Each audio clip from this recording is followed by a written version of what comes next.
I was reluctant to review this ETF because it's so new, and FEPI sounds like a JEPI copycat. And then I checked the distributions and the price chart, and those numbers are surprisingly good, much higher than JEPI. So let's see what this FEPI ETF is all about.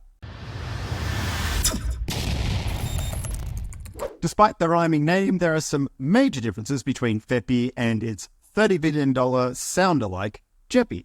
We'll get to those shortly, but first, let's check out those sweet, sweet distributions.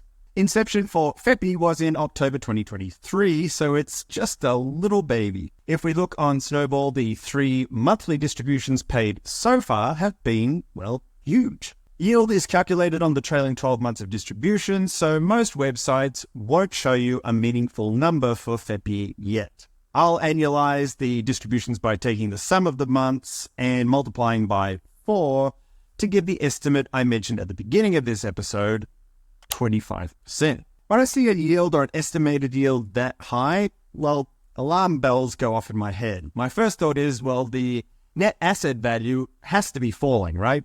For an ETF, it's easy to review the net asset value because it's the same as the price, or near enough. Crazy high yield and rising price sounds too good to be true, but so far, this ETF is actually achieving both. Before I explain how this fund generates its returns, if you're new to the channel, I retired in 2017, and that's when I got serious about researching my investments in greater depth because now they pay for everything. I mostly focus on stocks and funds paying consistent yields of 8% or more, and this one definitely fits into the more category. The FEPI objective is somewhat vague. It generates income and appreciation by selling covered calls on big tech stocks. Covered call means they hold the stock and sell some of the upside in exchange for income. If you're new to covered calls, I'll link an explanation video in the description. Does big tech mean the NASDAQ 100? No. In fact, 85 fewer stocks than that index, just 15 actually, and they're not chosen by a portfolio manager. So now we can start to see the difference between FEPI and JEPI. JEPI holds 131 stocks actively selected by a portfolio manager and is loosely based on the S&P 500, whereas FEPI holds just 15 stocks passively taken from an index, and that index selects from any US exchange. The index was created by a German index specialist called Solactive. The index is called the Selective FANG Innovation Index PR. Here are the 15 stocks currently in that index. Look, there's Apple and Microsoft appearing in their 4,000th ETF. I'm just kidding. You probably recognize somewhere between 10 and all 15 of those names. They're chosen based on a formula. So if you want to buy this fund, you should really be okay with that formula because there are no humans choosing stocks in this fund. So how does the Selective formula select the 15 stocks? It's all explained in this 16-page document. So let's read that document together from the beginning. I'm kidding, of course. I'll shrink the 16 pages into about 16 seconds. First of all, they limit the stocks to companies traded on a US exchange with businesses based in the US. So, for example, Taiwan Semiconductor would be out. Secondly, the companies are limited to these 12 tech sectors. The next step is to sort by size using market cap into a list of 30, and then finally they pick 15 from that 30 by ranking for trading volume. Every 3 months, they run the formula again to see if any of those 15 stocks need to be replaced. Let me simplify it one step further. The 15 largest, most heavily traded American tech companies. Here's another important differentiator, and this one is between FEPI and the NASDAQ 100, which is weighted by market cap. In this index, every stock has equal weighting. Are you familiar with Micron Technology? Well, they're weighted exactly the same as Apple or Amazon. And I have to admit, I had to look that one up. Micron Technology is a $95 billion semiconductor producer based in Boise. That equal weighting gets a bit out of whack as prices fluctuate. So once a month, the holdings are rebalanced back to equal weighting. And if that was happening right now, they'd be selling some Meta and buying some Intel to rebalance. If you want to buy this fund, you should really be comfortable with most or all of those 15 stocks in the index, because it's not like the NASDAQ 100 where the top 10 move the needle and then the bottom 10 don't really matter. In this case, all 15 matter. In the 121 days since FEPI was launched, which one do you think had the highest total return, FEPI or the NASDAQ 100? I was going to guess FEPI, but it's so close, I'd call it a tie. I was a bit surprised by that. Remember that this is total return, so it includes price and distributions. Because it's new, there are some unknowns. Let's kick off with tax. So far, all the distributions have come in the form of return of capital, according to the 19A1 notices distributed by the fund. Those notices are just estimates, but if they're accurate, then that would make FEPI more tax efficient than funds that distribute ordinary income like JEPQ. Based on the rising fund price, it appears that the return of capital is not destructive to NAV, which is a good thing. There's an article on Seeking Alpha that explains how FEPI can use losses to treat distributions as return of capital. The article also explains how you could use puts to mitigate risk if you hold FEPI. If you want more detail that I can give you in this video, it's a pretty good read. I don't buy any stocks or funds without first researching them on Seeking Alpha, and I'll link to the article I mentioned and a discount for membership in the description.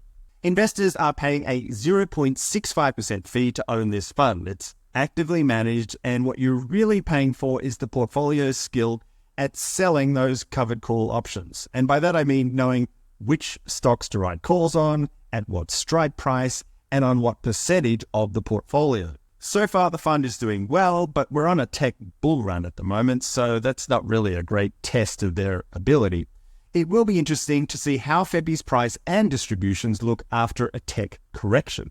On a positive note, they're selling out-of-the-money calls each month, which allows for some appreciation, unlike QILD, which sells options at the money.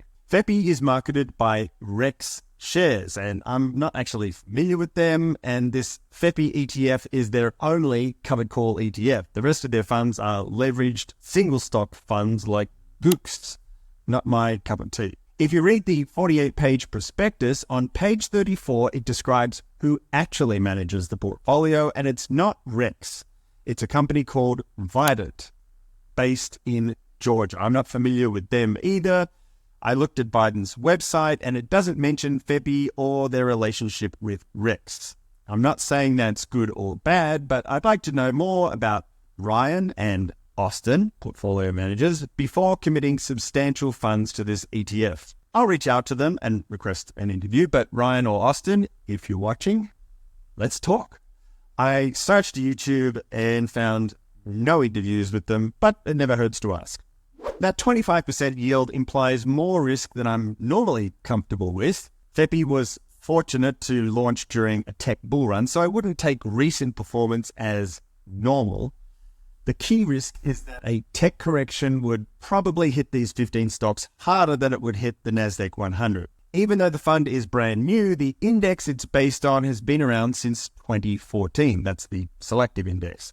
In November 2021, those 15 stocks were flying high. Everything looked great until they fell, and they fell 50% over the course of 1 year. Imagine watching this fund fall in value month after month after month for 12 months. Also, if the fund existed at that time, the falling asset value would have meant that they were writing calls on a shrinking asset base, so the distribution amounts would have fallen too. The recovery turned out to be fantastic, but in November 2022, nobody knew that help was on the way, so up until that moment, it would have been pretty stressful. Compared to a NASDAQ or an S&P 500 fund, FEPI is far more concentrated and volatile. That volatility delivers higher option premiums when they sell calls, which explains the enormous yield. The downside of the volatility is that the price of the fund will be a roller coaster, and major price corrections will in turn affect the distributions, especially if they're sustained. With all the risks and unknowns that I've mentioned, I'm cautiously interested in this fund. I bought $1,000 worth, which is less than a 1% allocation. It's more of a nibble than an investment. I wanted FEPI to appear on my main Snowball portfolio so that I'd be forced to keep an eye on how the distributions look each month as they come in. If this fund can recover after the next tech correction, I would be very interested in increasing my allocation. So I'll give it more time so there's more data available. I'll put this video into the Turbo Yield playlist on YouTube because FEPI yields more than 10%. If you're into higher risk, higher yield, those will be your videos. But I think most income investors would lean towards the videos in the top 10 high yield favorites playlist. That's not as risky. And currently, that one has an average yield of 9.4%, assuming equal weighting. I used a sample portfolio of those top 10 high yield favorites to compare to dividend trackers recently. These are tools that help you keep track of your income, and they also include safety scores to help you avoid dividend cuts. There's a discount link in the description for one of them, Snowball, and you can watch the comparison of the two in a review right here. That wraps it up for this first look at FEPI. More armchair income coming soon.